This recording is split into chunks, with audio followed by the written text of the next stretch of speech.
Good morning. Time to get her going. I think. We good to go, Daniel? Well, welcome. Glad to see everybody here. We're going to continue our study on Ecclesiastes today. I was tasked with chapters 1 and 6, and I didn't get through chapter 1 last time, but we're going to finish that today, and I've tried to make fewer notes so we can get all the way through chapter 6, because I don't want to leave us hanging on that. But before we begin, Jesse's going to lead us in a word of prayer.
Thank you, Jesse. I appreciate what you said in your prayer. We're going to actually talk about something you mentioned later in class, Lord willing. All right, pop quiz. Who's ready?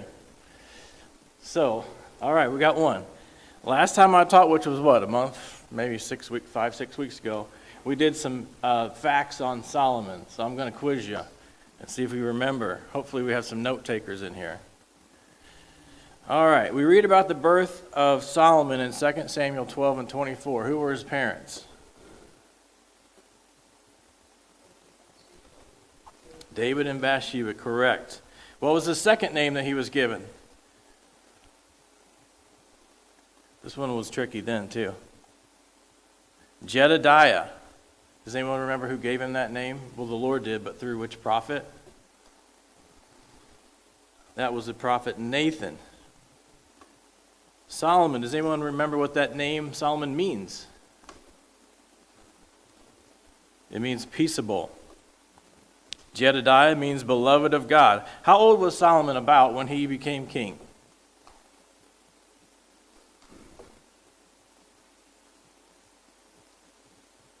Want to guess? Anybody want to guess? He was very young. Much younger. Thank you, though, because I'm getting on to 50, so. He was 19 to 20 years old, so he was just a baby, which is why he asked for what from God when God gave him the opportunity to have anything he wanted? He asked for wisdom, because he realized, if you go back and read the text, that he was just a young child, he says. What number of king was he for Israel? He was the third king of Israel, right? What did he do that his father was not allowed to do? That David was not allowed to do by God? He built the temple. Do you remember why God wouldn't allow David to build the temple? The reasoning? Yeah, he was a king of war, basically, and shed a lot of blood, and God wanted a time of peace for that temple to be built. He made a lot of preparation for it, but wasn't allowed to build the temple. Does anyone remember how long it took Solomon to build the temple in years? A lot less. 7 years to build the temple. Now, how long did it take him to build his palace? Almost double, 13 years, which is probably a lesson right there for us. If you go back and read that, it's really interesting, the detail that we're given on his palace and the temple. What were his cups made of? Gold, yeah, his cups are made of gold. He was doing all right. How many wives did he have? He had 1,000 women. How many were wives and how many were concubines? 700 wives and 300 concubines. We'll forego the jokes on that one. What did anybody make a note of the 2 New Testament scriptures where Solomon is mentioned? They're both in Matthew, chapter 6, 29 and 12:42. If you want to go find those. Very familiar verses. Okay, about how long did he reign as king? Yes, 40 years. So you can say it out loud. It's okay. I see some people going like this, and that's good too. But yeah, he was 40. So how old was he when he passed away? About 60 years old. And what happened to his kingdom after he passed away? It was divided, right away. His son got a chunk, and then Rehoboam, and then Jeroboam got a chunk. All right. I think those are all the facts we'll go over. You guys did great. You passed the quiz. Let's get back into chapter 1. Oh, how many times is the word vanity mentioned in Ecclesiastes? Does anyone remember that one? Nope, not 100. Less than that. 35 times. Okay, chapter 1. Let's get over there. I'm going to get my phone Bible out and use that today. It's just easier. But let's go. We're going to go ahead and read these. We're going to pick up in verse 12 of chapter 1. And I hope that you guys will follow along and have some things to say. It'll be much more interesting than just listening to me. So we're going to read chapter 1, verses 12 to the end of the chapter. I, the preacher, have been king over Israel and Jerusalem, and I applied my heart to seek and to search out by wisdom all that is done under heaven. It is an unhappy business that God has given to the children of man to be busy with. I have seen everything that is done under the sun, and behold, all is vanity and striving after wind. What is crooked cannot be made straight, and what is lacking cannot be counted. I said in my heart, I have acquired great wisdom, surpassing all who were over Jerusalem before me, and my heart has had great experience of wisdom and knowledge. And I applied my heart to know wisdom and to know madness and folly. I perceived that this also is but striving after the wind. For in much wisdom is much vexation, and he who increases knowledge increases sorrow. So he's continuing on with this melancholy theme, right, of Ecclesiastes here. But in chapter 12, of chapter 1, verse 12, again we have Solomon pretty much stating that he is the author. This tells us exactly who the author is. He's the king. So verses 13 and 14. I applied my heart to seek and to search out by wisdom all that is done under heaven. It is an unhappy business that God has given to the children of man to be busy with. I have seen everything that is done under the sun, and behold, all is vanity and striving after the wind. So does Solomon believe in God? It's not a trick question. Yes, of course he does. He believes in God. But here he says everything that we do is just striving after the wind. In other words, there's no point in it all, right? That's kind of what he's saying here. But we know that he believes in God. So I think what I take from this is if we go back to the very beginning of the Bible, in Genesis chapter 3, we can kind of see what I think is some similar phrasing for just how things end up and how God's plan is set into motion. So in Genesis chapter 3, we go back to verse 17.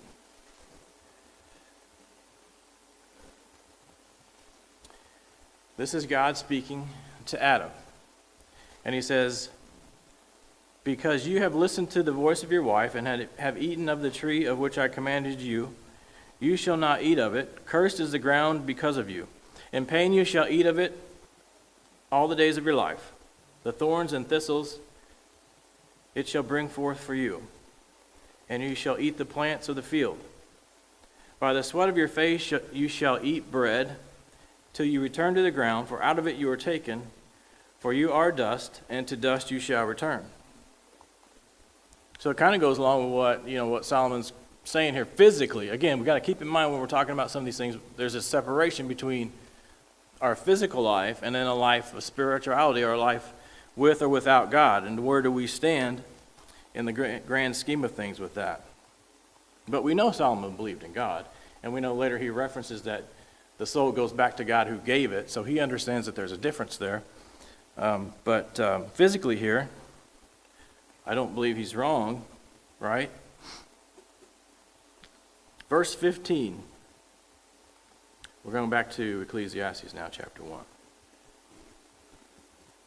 And if anybody has anything to say, just jump on in there.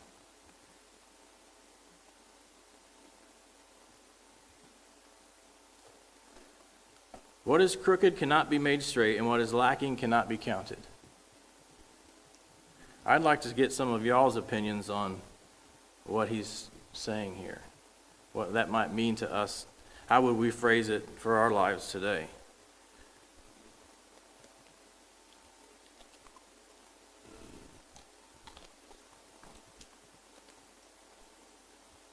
Do we have control over every single thing in our life? So that's what I get out of this verse. There are some things that are just beyond our control. Right?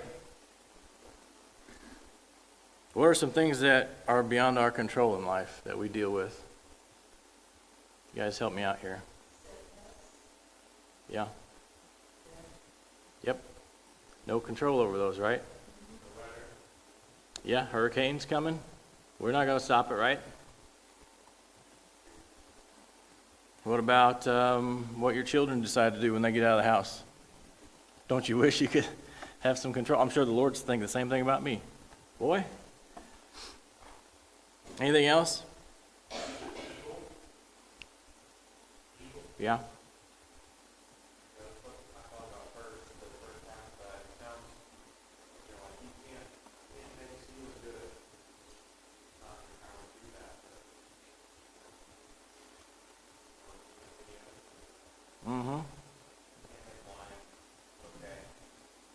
Yeah, it's sin, no matter how you look at it, right?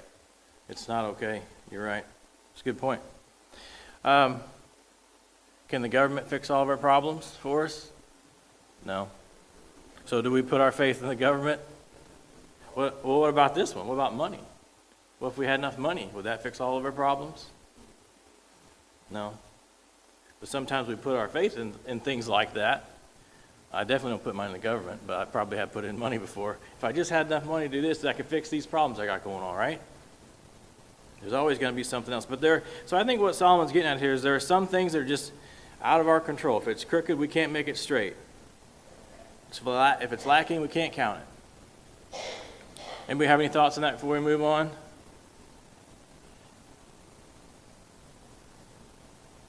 Okay, verses 16 through 18. We'll finish up chapter 1.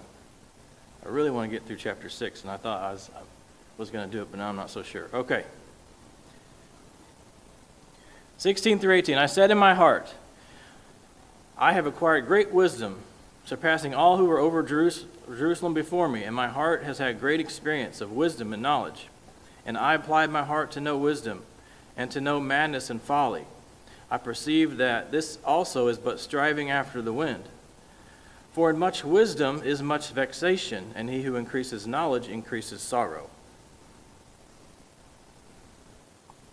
Okay, here's what I catch right away in verses 16 through 18. I, me. Now you look at this verse here. 16, what does he say right off the bat? I have acquired great wisdom. Anybody have any thoughts on that?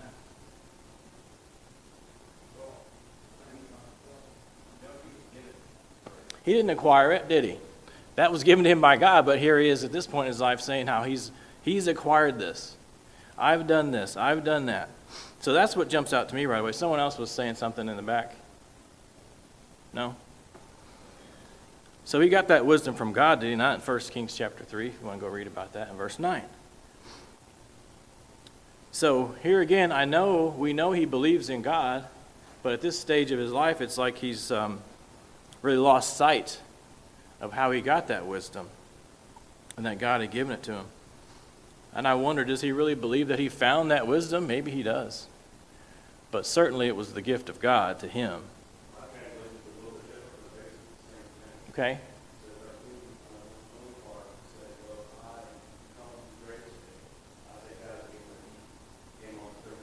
Mm-hmm. Yeah. Yeah. Yeah, he does.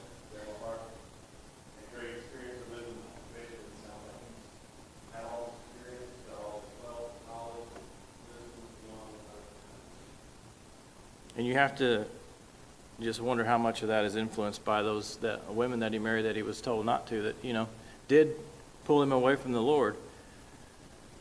So then the lesson that we take then for us in verses 16 through 18 is, what about us? What about all of our blessings? Do we catch ourselves doing the same thing sometimes as far as what we have? Do we earn every blessing that we've been given by God? Just no way, right? Next question would be then, do we put our faith in things? It seems like Solomon's lost track of the Lord, and he's more interested in the things that he's obtained or claims to have obtained.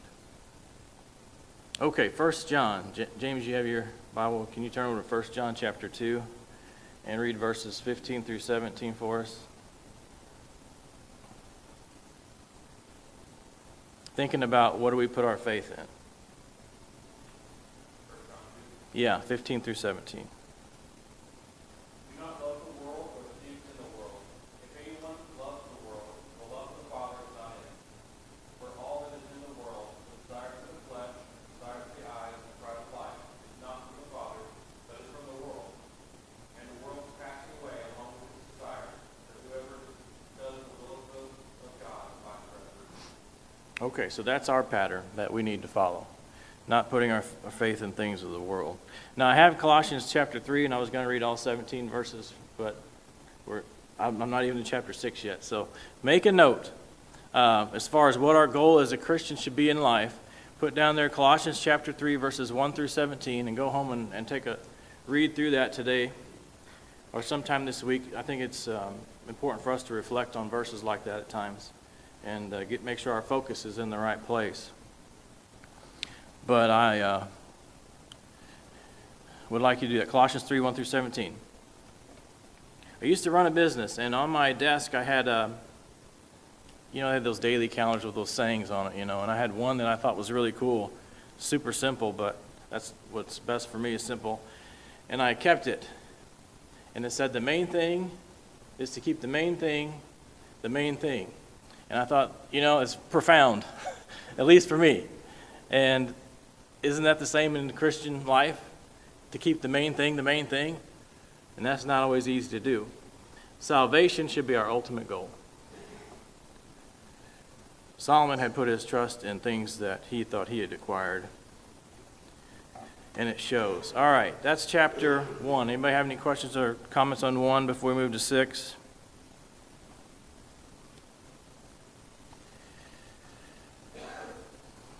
Chapter 6 is a shorter chapter, so we're going to go ahead and read it. It's another one of these melancholy chapters, and I want to read one of the commentaries that I like is Brother James Burton Kaufman. Anybody ever used his stuff before? Nobody? Anybody heard of him? Okay, I thought he was like one of the more popular ones, but anyway, James Burton Kaufman has a good summary, I think, of chapter 6 that I'd like to read as we begin it. All right. The terrible pessimism of Ecclesiastes continues in this chapter with the mention of certain misfortunes that befall human beings. The things mentioned here are indeed tragic, but all of them and countless others are the result of our fallen human family status as servants of Satan rather than servants of God. Solomon himself was part of the problem and no part of the solution. The value of his words lies in the fact that they do indeed carry a valid description of the life on earth, by a race of men in rebellion against their Creator. Every man should ponder what is written here and turn his heart to God, who alone has the power to save mankind. And I thought that was a good little introduction to chapter 6, and he is correct. It's more melancholy goodness from Solomon here. All right, chapter 6. There is an evil that I have seen under the sun, and it lies heavy on mankind. A man to whom God gives wealth, possessions, and honor, so that he lacks nothing of all that he desires, yet God does not give him the power to enjoy them, but a stranger enjoys them. This is vanity. It is a grievous evil. If a man fathers 100 children and lives many years, so that the days of his years are many, but his soul is not satisfied with life's good things, and he also has no burial, I say that a stillborn child is better than he. For it comes in vanity and goes in darkness, and in darkness its name is covered. Moreover, it has not seen the sun or known anything, yet it finds rest rather than he. Even though he should live 1,000 years twice over, yet enjoy no good, do not all go to one place? All the toil of man is for his mouth, yet his appetite is not satisfied. For what advantage has the wise man over the fool? What does the poor man have who knows how to conduct himself before the living God? Better is the sight of the eyes than the wandering of the appetite. This also is vanity and striving after the wind. Whatever has come to be has already been named, and it is known what man is, and that he is not able to dispute with one stronger than he. The more words, the more vanity, and what is the advantage to man? For who knows what is good for man while he lives a few days of this vain life, which he passes like a shadow? For who can tell man what will be after him under the sun? All right, so again, super uplifting passage there, right? From Solomon. So let's see what we can learn from this. Verses 1 and 2. There's an evil I have seen under the sun, and it lies heavy on mankind. A man to whom God has given great wealth, possessions, and honor, so he lacks nothing of all that he desires, yet God does not give him the power to enjoy them, but a stranger enjoys them. This is vanity, is a grievous evil. All right. What do you guys think about verses 1 and 2? Solomon here, again, has this false notion, does he not, that riches are the soul or all that we desire? He's going back to that physical, focusing on the physical things. And you know he's got to be thinking of himself, right? Because this is not a description of him, is it not? He's got everything. Wealth, riches, servants. And he's not finding pleasure, he's not finding joy in those things anymore. And why do you suppose that is?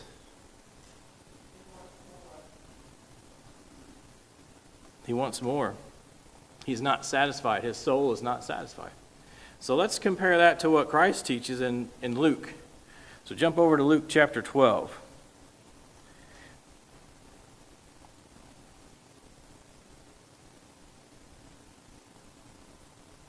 We're going to start reading in verse 13.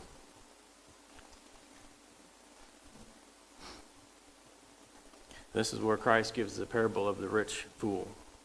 Someone in the crowd said to him, "Teacher, tell my brother to divide the inheritance with me."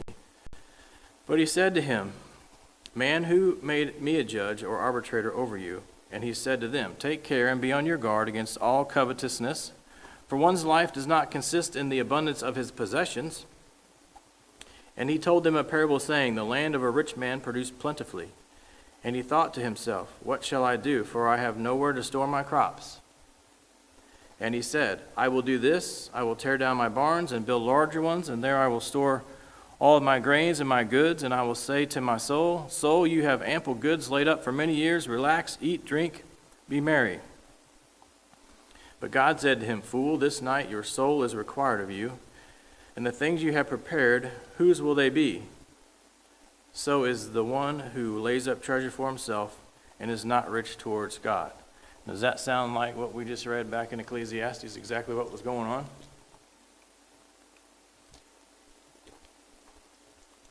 Solomon's basically the rich man in this parable, is he not? I've got all this stuff I've got all this stuff, I'm going to get more stuff. But what does he begin when he first starts that parable? What does Christ tell us? What's the lesson we want to gain from this?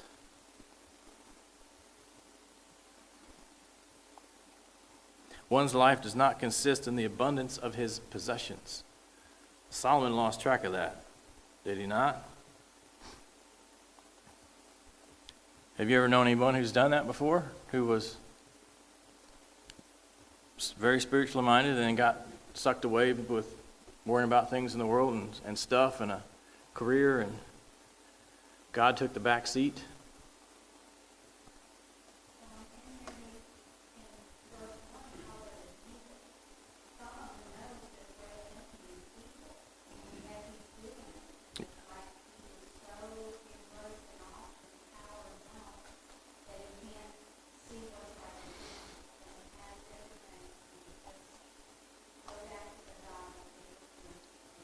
Yeah. Yeah, he seems to be tormented as he's writing this book, does he not? Because he knows and believes in God, but he's fallen away. And, yeah, it's kind of messed him up, shall we say. Has anyone here heard the story of Deion Sanders, of his life, how he fell into this trap? If not, I'd like to tell it. Okay, I'm going to tell it. Nobody looked at me like they knew what I was talking about. Do we know who Deion Sanders? It's been a while since he was big time, like 97-ish or something like that. I haven't written in my notes here, but anyway, some facts about Deion Sanders. We're not going to get through chapter 6. Oh, well. He won 2 Super Bowls. He appeared in a World Series. He's the only player to ever play in Super Bowl and a World Series, by the way. He was a proud father. He released a music album, which I did not know until I went back to review the facts of this story to make sure I was telling was correct. Has anybody ever heard Deion Sanders' music album, by the way? No, I didn't know that was a thing.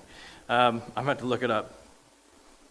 He had all these things, but in 1997, in the prime of his career still, he got in his car and he drove off a 40-foot cliff and tried to kill himself. And he later said he was just going through tribulations. He was going through a divorce. He was having problems and issues in his life, personal issues. And he was alone in his mansion, surrounded by all this stuff, and he had just gone out and bought some new stuff. And he was depressed. He had everything he could ever want, but he was not satisfied. His soul wasn't satisfied because of the way that he was living. So I think that's a good illustration of how we can today, no matter how good you think somebody has it, or we may think we have it, we've got to be careful not to lose sight of what's really important, because those things won't make us happy. And I think Solomon discovered that same thing. All the stuff he had, and he wasn't happy.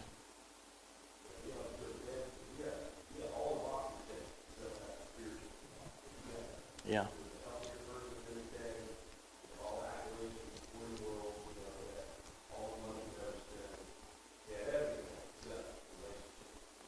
Yeah, and I think he did go on to kind of find the Lord and fill that void with Christianity. All right. Let me get back to verse 2. A man to whom God gives wealth, possessions, and honor, so that he lacks nothing of all that he desires, yet God does not give him the power to enjoy them, but a stranger enjoys them. This is vanity, it is a grievous evil. I'm going to guess here Solomon's talking about things that he's seen go on in life, right? He hasn't lost, personally, he hasn't had someone come and take his things yet. Although I'm sure in the back of his mind he's thinking of what the Lord told him, that you have to remain faithful, otherwise everything you have will be taken, be torn up when you're gone. But I'm sure in his life, in his tenure as the king, he'd seen the armies invade other countries, right? Thieves come in, steal things maybe. Maybe he'd been defrauded by someone that was dishonest somewhere along the line. So I think that's kind of what he's getting at here, those things that can happen in life where you may have a lot of stuff and someone else ends up enjoying it or getting to reap the benefits of your labors. Your thoughts on verse 2? Verse 3, if a man fathers 100 children and lives many years, so that the days of his years are many, but his soul is not satisfied with life's good things, and he also has no burial, I say that a stillborn child is better off than he. Well, that's real uplifting. 100 children. You know, it's quite possible that he fathered 100 children, right? He had 700 wives and 300 concubines. How many do we know are recorded of his children, by the way? Anybody know off the top of your head? Not very many. Not 100. 3. His son, of course, Rehoboam. And then 2 daughters, Basemath and Taphath. I'm probably saying that wrong. Those are the only 3 children of Solomon that we have recorded in Scriptures. But it doesn't say anywhere that he didn't have 100, and I'm guessing he had more than 3 with that many women in his life.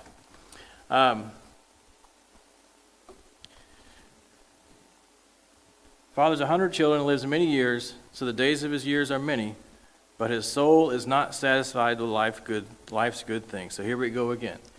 He's not satisfied with life's good things. Any thoughts on that? He's concerned about not having a burial, it says there. So at this time, that was a pretty big deal, right? The burial of a king was an event. And you think about Egypt and the things that we still have and the tombs that have been uncovered, proper burial was something that they felt they had to have. But thinking about that for us, as important as it may be, and I'd like to have a proper burial myself one day, does that really matter for a Christian? No, again, I think Solomon has lost track of what's really important here. Go to Luke again, chapter 12. You'll read verses 4 and 5. I tell you, my friends, do not fear those who kill the body and after have nothing more that they can do, but I will warn you whom you shall fear. Fear him who after he has killed has authority to cast into hell. Did all of the first century Christians receive a proper burial? No. What were some things that happened to them that we know for sure they didn't get a proper burial? Yeah, right. Thrown into the lions.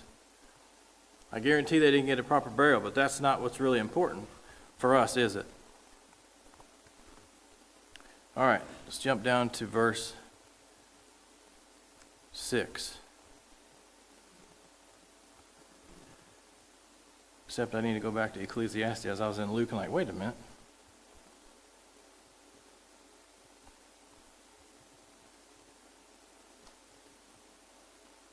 Even though you should live 1,000 years twice over, yet enjoy no good, do not all go to one place. Okay, that's just like what we talked about in chapter 1, verses 13 and 14. You can go back to Genesis and see that's just the way God designed it, right? We have a spiritual body or a soul that goes to heaven, returns to God, but this physical body just goes back to dust. That's nothing new. Genesis chapter 3, we read that earlier. I don't think I'd want to live 2,000 years. All right, verse 7 through 9. All the toil of man is for his mouth, yet his appetite is not satisfied. For what advantage has the wise man over the fool? And what does the poor man have who knows how to conduct himself before the living? Better is the sight of the eyes than the wandering of the appetite. This also is vanity and a striving after the wind.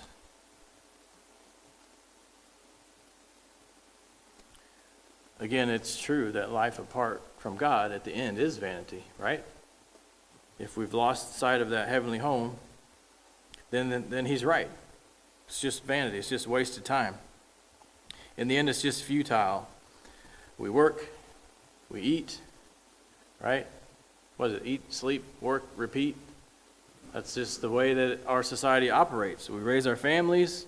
You know, we buy things, we have things, and then when we're gone, our kids put them in the antique store. You ever go in the antique store and you see all these collections? You're like, wow, somebody spent a lifetime collecting those penguin glasses, you know, or whatever it is. It's kind of sad, really, when you think about it. And then when their kids came along, like, nope, we don't want those. You know, the people that have been to every state and they collect the little spoons or shot glasses or whatever you buy, and they're right there. Those are just things, right? Doesn't matter in the end. whether wise or a fool. On our deathbed, there is no advantage, one way or the other, without God. And I can't help, again, but to think that Solomon is torn here, and I'm sure he's thinking of himself as he's writing this. Now, verse 9. We might actually make it. This is interesting. Better is the sight of the eyes than the wandering of the appetite. Now, when I read this, immediately a more modern phrase pops into my mind. I want to see if you guys, what you guys think about this. A bird in the hand is worth two in the bush. That's what I get from verse 9. Better is the sight of the eyes than the wandering of the appetite. So what you can see and what you have in front of you is better than something you want later, or you're hoping to get. I could be wrong. What do you guys think about that one?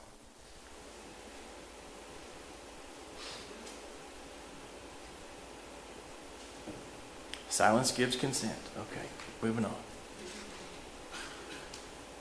I get what you're saying because I think it's important to remember that it wasn't wrong that Solomon had a lot of things. God gave him a lot of things. It's all about his obsession and his attitude and his concern for what would happen to things. That is the problem. So it's not a problem to have something, but it's a problem to have that obsession with things. Very well worded. Anyone else? They kept wanting more. Like it was never enough. Yeah. And that's why this book still speaks so much to us today, because that's kind of a sad state of human condition, that always wanting more. So we need this book and others that speak to us all the time, like people that have had everything before us. At the end of this book, it tells us that it's not, we have to just fear God and live for God and know what our future holds if we do those things. Excellent. The loved one. Right. Exactly. Yes, sir. That's something I caught myself the other day, struggling talking to myself about what we're talking about. But I do want the abundant life. My word tells me that my cup will overflow. I do want more. I want to do better. However, the struggle to work, have money, have the things I want in life, to have, to keep my higher power, keep my God, to keep Jesus first. I just let things happen, good and bad. Because everything bad that happens may be a choice that I made. However, it's something I got to go through to make me where he wants me to be. Because he offers me a perfect life. Yeah. He has a speech built specifically where we need to be and what we need to do. And to live it. Right, and I think we've all experienced the same thing. We've all been there, right? Where sometimes you do, it can cause some strife, and am I wanting more than I should have, be wanting for, rather than just being thankful for what I have. But like Samantha said, there's nothing wrong with trying to improve your condition. That's not the problem. The problem is when it becomes like Solomon, where he had everything he could possibly want, and he was not satisfied, and he wanted more. All right, verses 10 through 12 here. Whatever has come to be has already been named, and it is known what man is, and that he is not able to dispute with one stronger than he. The more words, the more vanity, and what is the advantage to man? For who knows what is good for man while he lives the few days of his vain life, which he passes like a shadow? For who can tell man what will be after him under the sun? All right, verse 10, that's already been covered by others in other classes, so we won't spend much time there. Verse 11, the more words, the more vanity. What does this mean? Anybody want to take a stab at it? Sounds very similar to what Christ was saying when he was talking about how the Pharisees prayed. They said a lot of words, but they didn't mean a whole lot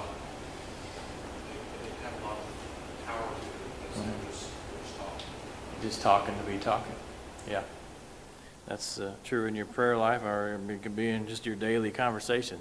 Some people just talk just to sound important, right? Or just to feel like they have to say something when they'd be better off saying nothing.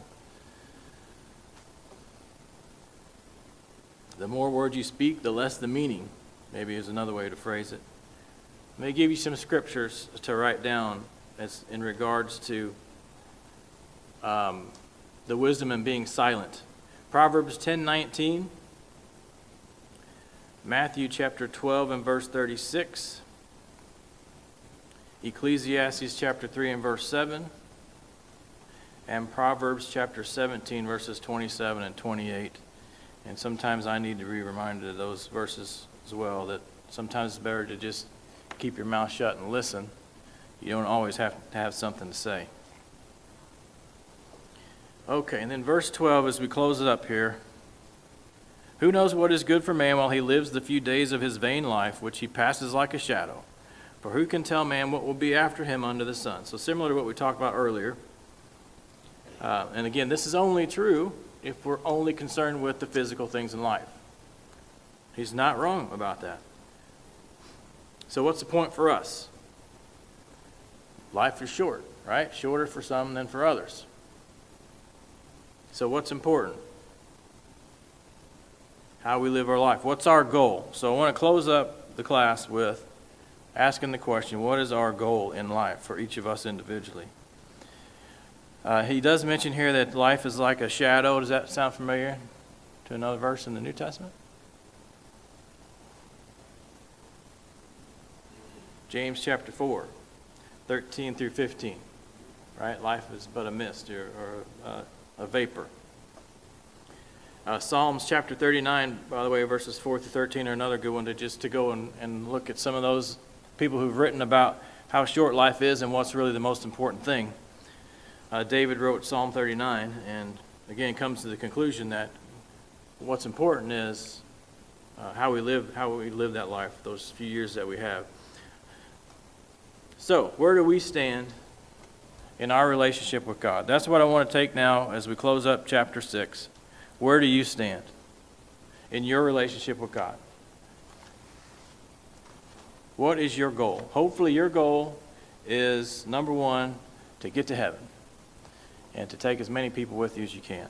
And so hopefully we've learned a little bit in that regard from our study so far. I will say I really enjoyed this study and the way we're doing it with a different teacher every week. We've got some really talented speakers here who are doing a great job, so hopefully you let them know and thank them for their time and effort. But we're very blessed here at this congregation with a lot of good guys that are willing to get up here and teach. That's all I had. Any other comments before we wrap it up? Okay, thank you.